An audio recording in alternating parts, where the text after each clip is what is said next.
Hello student. मेरा नाम है डॉक्टर भूलेश कुमार पैड़ा और आप सभी का वाई साइंस एकेडमी में स्वागत करता हूं।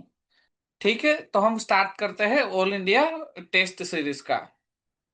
पहला क्वेश्चन है हमारा टॉक्सिकोलॉजी डिपार्टमेंट से। जो हम veterinary toxicology, pharmacology and toxicology में पढ़ते हैं कि वेरियस टॉक्सिन जो हमारे एनिमल बॉडी के ऊपर वेरियस टॉक्सिन जो इफेक्ट करते हैं, वो टॉक्सिन की वजह से एनिमल के अंदर क्या कब होता है, कभी कभार टॉक्सिसिटी होती है।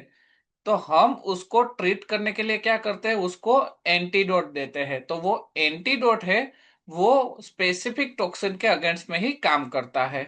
तो पहला क्वेश्चन ये पूछा गया है कि methylene blue is the most commonly used in the treatment of this poisoning of the animal.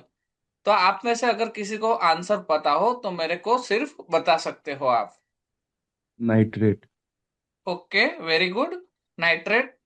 तो इसका जवाब सही है, आपका जवाब सही है। नाइट्रेट पॉइजनिंग के अंदर ये मिथिलिन ब्लू है वो आता है। एक्चुअली मिथिलिन ब्लू है वो नाइट्रेट पॉइजनिंग में कैसे आता है। जो नाइट्रेट या तो नाइट्रेट जो फीड फॉर्म के अंदर प्रेजेंट रहता है, वो क्या अल्टीमेटली कन्वर्ट होता है रूमेन वगैरह के अंदर के जाके एमोनिया वगैरह के अंदर कन्वर्ट होता है।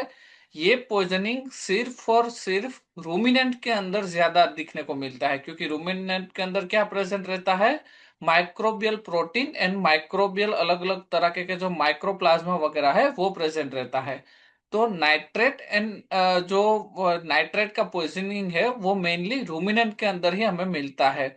और इसके अगेंस्ट में ट्रीटमेंट में क्या देते हैं, हम मिथिलिन ब्लू देते हैं। तो मिथिलिन ब्लू देने से क्या होगा कि वो जो नाइट्रेट फॉर्म वगैरह जो बाइंड हुआ होगा, methylene blue is a thiazine dye and oxidized agent that is used as an antidote for the treatment of the methemoglobinemia। Generally protein जब हाई डाइट में अंदर प्रोटीन वगैरह है, ये एमोनिया वगैरह प्रोड्यूस होता है, तो क्या होता है अल्टीमेटली मेथ हीमोग्लोबिन होता है, वो फॉर्मेशन होता है हमारे एनिमल बॉडी के अंदर। तो वो फॉर्मेशन को ट्रीट करने के लिए हम क्या बोलते हैं, मिथिलिन ब्लू जो सॉल्यूशन है वो हम एज अ एंटीडोट देते हैं। अब आप में से किसी को पता है कि मिथिलिन ब्लू हमें कैसे देना है एनिमल को। सपोज कि आपके सामने कोई नाइट्रेट पॉइजनिंग का केस आ गया, आपने डायग्नोस भी कर लिया उसके क्लिनिकल साइन वगैरह के, इसने ओवर फीडिंग कर लिया था, इसकी वजह से इसमें रेस्पिरेशन वगैरह के साइंस मिलने लगे, लेटरल रिकमेंसी में एनिमल आ गया है, और जो जो भी इसके एनीमिया वगैरह के साइन है, इसके ऊपर से आपने डायग्नोस कर लिया कि इस जो ये जो केस है वो नाइट्रेट पॉइजनिंग का है। अब आपके पास मिथिलिन ब्लू भी अवेलेबल है। तो मिथिलिन ब्लू को आप दोगे कैसे एनिमल के अंदर, कोई मेरे को थोड़ा बहुत बता पाएगा। ओरल देंगे सर। सॉरी। ओरल। आईवी देंगे सर 1%। यस, आईवी देंगे 1% सॉल्यूशन। ओरल इसीलिए नहीं दे पाते, मैं उसका रीजन बताता हूँ आपको। कोई बात नहीं, ऐसे आप मेरे से इंटरेक्ट करोगे तो मेरे को भी पढ़ाने में और आपसे इंटरेक्ट करने में ज्यादा मजा आएगा और आपका कंफ्यूजन लेवल में दूर कर सकता हूँ। ये जो मैंने पहले भी बताया, नाइट्रेट एंड नाइट्रेट पॉइजनिंग के अंदर क्या होता है कि मेथ हीमोग्लोबिन बोलता है। मेथ हीमोग्लोबिन कहाँ बना होता है, ब्लड के अंदर बना होता है। तो अगर हम ओरली भी अगर मेथ हीमोग्लोबिन मिथिलिन ब्लू देंगे तो मिथिलिन ब्लू रूमेन में जाएगा, रूमेन में से माइक्रोफ्लोरा वगैरह उसको मोस्टली डिग्रेड कर देंगे, और जो मिथिलिन ब्लू है वो एब्जॉर्ब होके ब्लड तक नहीं पहुंच पाएगा इतना परसेंट में। इसकी जगह पे अगर 1% सॉल्यूशन मिथिलिन ब्लू का हम जो नॉर्मल सलाइन या तो फिर स्टराइल वाटर के अंदर बना के उसको हम इंट्रावेनसली देंगे एनिमल को, जनरली नॉर्मल सलाइन के अंदर 1% सॉल्यूशन बना के हम देते हैं। तो क्या होता है कि एनिमल के डायरेक्टली ब्लड के कांटेक्ट में आ जाता है ये मिथिलिन ब्लू, और ये जो मेथ हीमोग्लोबिन बनाने की जो प्रोसेस हो रही होती है हीमोग्लोबिन में, आरबीसी में, उसको वो प्रिवेंट कर देता है, मेथ हीमोग्लोबिन कॉम्प्लेक्स को डिग्रेड कर देता है। और इसकी जगह पे जो मिथिलिन जो रिमूव हुआ है, उससे फिर से हीमोग्लोबिन की जो ऑक्सीजन कैरिंग कैपेसिटी है वो फिर से ला देता है। तो हमें याद रह गया कि कैसे हमें मिथिलिन ब्लू यूज करना है। एक तो 1% सॉल्यूशन यूज करना है कहाँ पे, नाइट्रेट पॉइजनिंग के अंदर। तो इतने तक आपको समझ में आ गया कि इसका आंसर मिथिलिन ब्लू क्यों आया, ठीक है। इसका आंसर है नाइट्रेट पॉइजनिंग के अंदर हम मिथिलिन ब्लू यूज करते हैं, जो कॉमनली ट्रीटेड है पॉइजनिंग के अंदर। The drug mention below are the all adrenergic drug accept.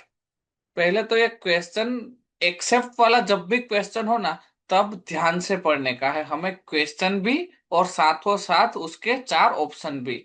ये क्यों मैं आपको बता रहा हूँ, क्योंकि मोस्ट ऑफ द स्टूडेंट कहाँ मतलब गलती कर जाता है कि एक तो हमारे पास क्या होता है, एग्जाम में टाइम बहुत कम होता है।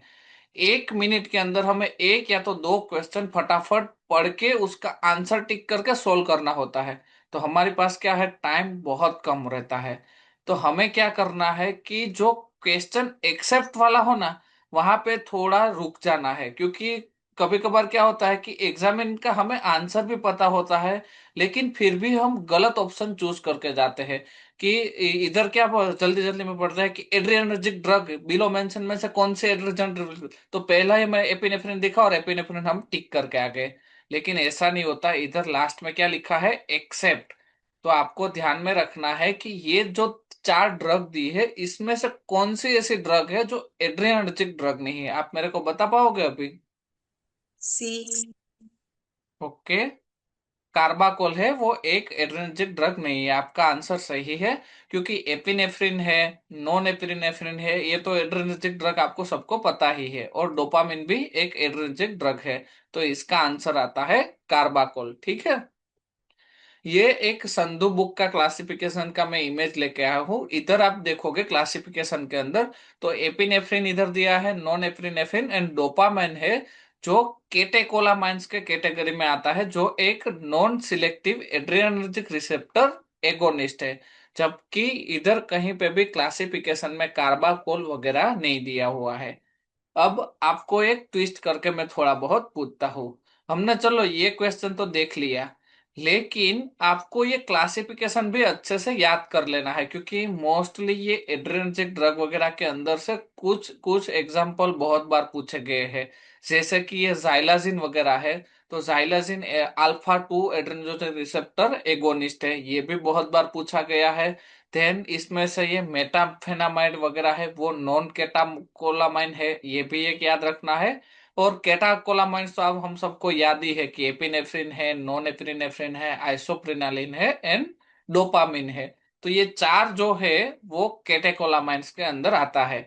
अगर ये क्वेश्चन हमें ट्विस्ट करके पूछा जाए कि drug mention below are all catecholamine except, तो हमें क्या ध्यान में रखना है कि ये जो चार ड्रग दी हुई है, ये चार के अलावा जितनी भी, अगर सपोज के इसमें से कोई भी एग्जांपल दिया हुआ है, तो हमें ये टिक करना है, क्योंकि ये एड्रिनर्जिक ड्रग तो है, लेकिन ये जो सारी, सॉरी, इतनी जो सारी है, वो नॉन केटाकोलामाइन कैटेगरी के अंदर आती है।